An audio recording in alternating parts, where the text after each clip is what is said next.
ஆக்சுவலாக ஸ்கூல் வந்து பார்த்திங்க அப்படின்னா நாளையிலேருந்து ஸ்டார்ட் ஆகுது. இந்த ஃபஸ்ட்டு ஒரு 3 டேஸ் வந்துட்டு இந்த இயர் நம்ம எப்படி பிளான் பண்ணியிருக்காங்க, நம்மளோட ஒர்க் என்ன, எந்தெந்தெல்லாம் வந்துட்டு ஸ்கூலில் வந்துட்டு அசைன் பண்ணுற ஒர்க்கு, ஸோ அது அந்த மாதிரி வேலைகள் தான் வந்துட்டு இந்த 3 நாள் பேசுவாங்கன்னு வச்சுக்கோங்களேன்.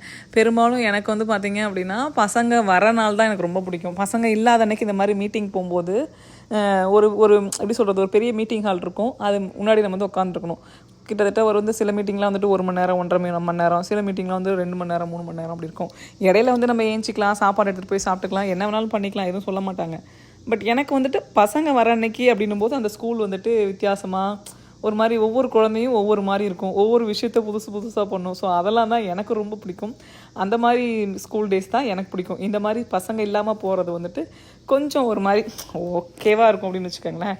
சில நாள்லாம் எனக்கு மதியானத்துக்கு மேலே தூக்கம் வந்துடும். ஆனால் இப்போ ரீசெண்டாக பார்த்தீங்க அப்படின்னா ஒர்க் அவுட் பண்ண ஆரம்பிச்சதுலேருந்து மதியானம் தூக்கம் வர்றதில்லை.